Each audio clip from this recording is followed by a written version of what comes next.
Good morning everyone. चलिए, तो आज है सैटरडे, आज है वीकेंड और आज हम सब शुरुआत करें अपने ऑनलाइन क्लास की हमेशा की तरह वर्ड्स ऑफ द डे से। और हमारा फर्स्ट वर्ड है आज का ज़रा ध्यान से देखेंगे, ये है प्लांट। कहेंगे सर प्लांट ऐसा कौन सा वर्ड है, ये तो हम अक्सर सुनते रहते हैं। हाँ, सुनते रहते हैं, जानते भी हैं इसके कई मीनिंग्स को, लेकिन ज़रा गौर फरमाएंगे सर। पहला वर्ड है पौधा, सब जानते हैं, कोई बात नहीं है जी। उसके बाद आ जाइए यंत्र या कारखाना, ये कॉमा यहाँ पर है, दिख नहीं रहा होगा। यंत्र या कारखाना, जैसे अभी मैं जहाँ पहले रहता था वहाँ पानी का प्लांट था उनका, कहता है प्लांट में लाइट जला दो, तो प्लांट है, छोटा हो बड़ा हो, ये नहीं कि हमें समझ लेना है कि वो बड़ा सा कारखाना है। कोई यंत्र भी है, वो भी प्लांट है। ठीक है, आपका जो है विभिन्न प्रकार के होते, छोटे बड़े जो है वो।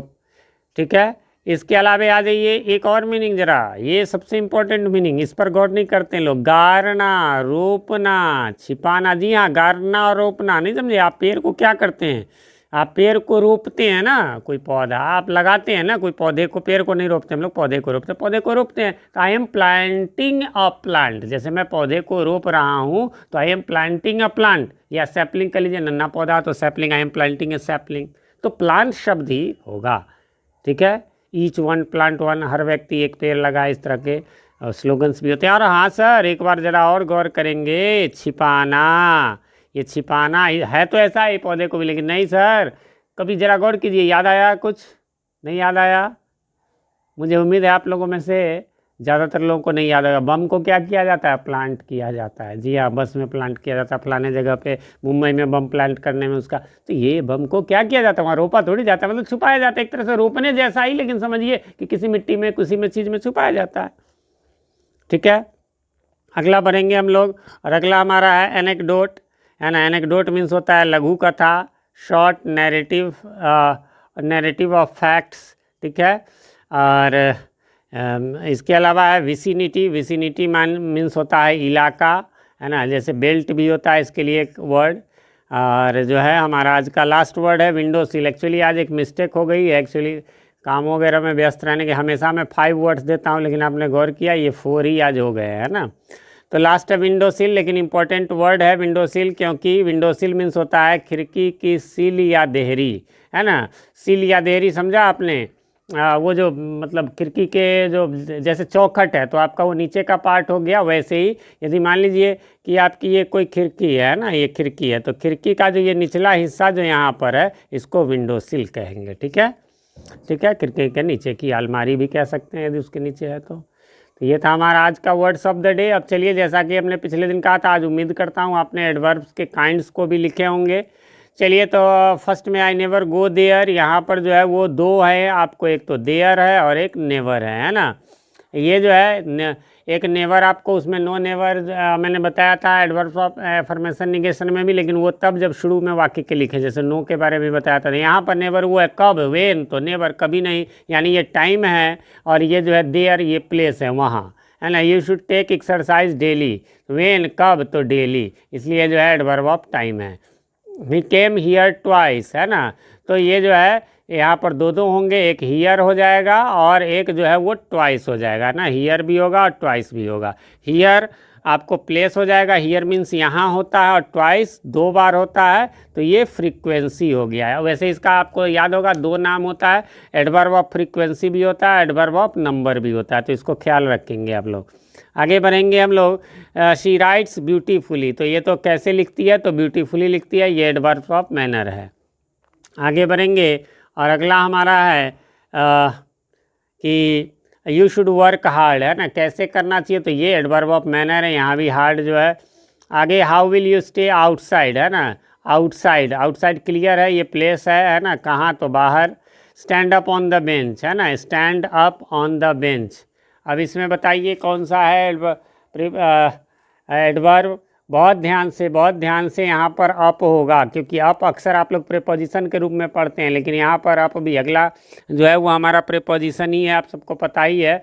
तो प्रीपोजिशन अब हम लोग शुरू करें, तो बहुत सारे, जैसे इन, आपसे कोई पूछे इन क्या है, तो आप कहेंगे प्रीपोजिशन है। नहीं जी, वो एडवर्ब भी है, कम इन, है ना, अंदर आ जाओ, तो अंदर वो प्लेस का आसान। इसी प्रकार स्टैंड अप, ऊपर, है ना, ये दिशा को बता रहा है, प्लेस को बतला रहा है, इसलिए एडवर्ब ऑफ प्लेस है। यहाँ पर आप कोई वो नहीं है, प्रीपोजिशन नहीं है। ठीक है। The tea is too hot, है ना, तो यहाँ पर हॉट के पहले लगा, ये डिग्री हो गया, एडवर्ब ऑफ डिग्री हो गया। टू हॉट बहुत गर्म है।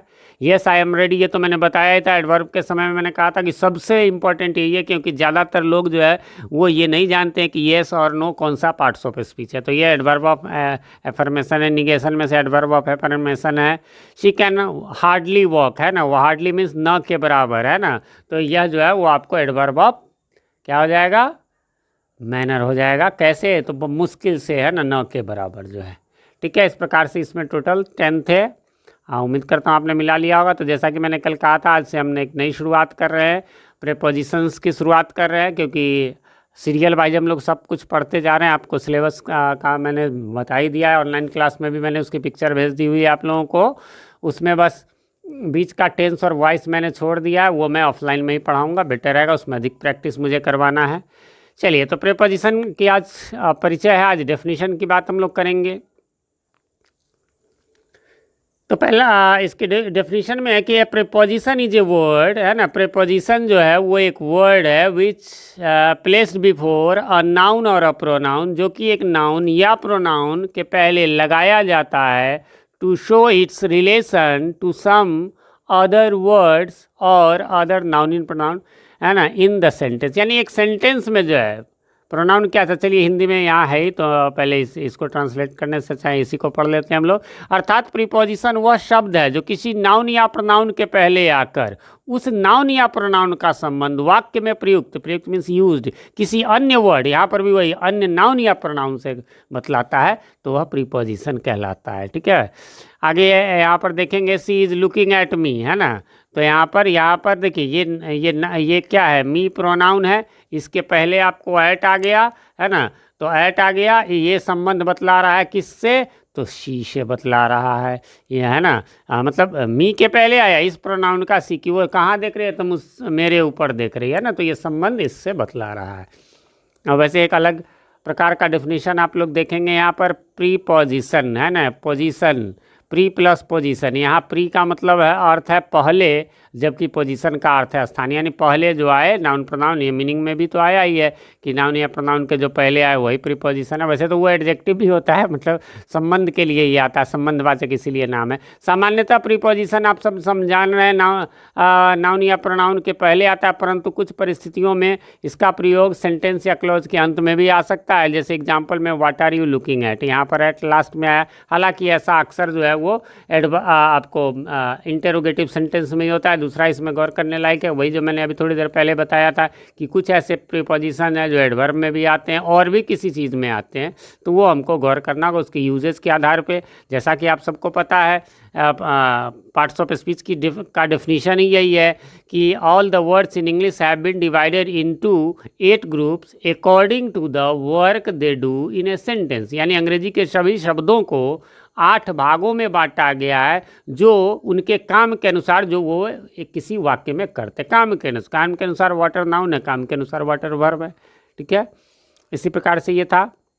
एक चीज़ और बता दें, प्रीपोजिशन के बारे में कहा जाता है कोई इसमें परफेक्ट नहीं है, इसका कारण है 100% कि इसका कारण ये है कि देखिए ये तो हम लोग अभी पढ़ेंगे, अगले दिन से हम यूजेज पढ़ेंगे एक एक करके रोज़ दिन, मतलब एक दिन में 2 हो 3 हो 1 हो, है ना, ऐसे हम पढ़ते चलेंगे। बट इसमें बहुत सारे रटंत वाले ज़्यादा काम आते हैं, चाहे वो कंपटीशन हो चाहे आपका 11-12 का एग्ज़ाम हो।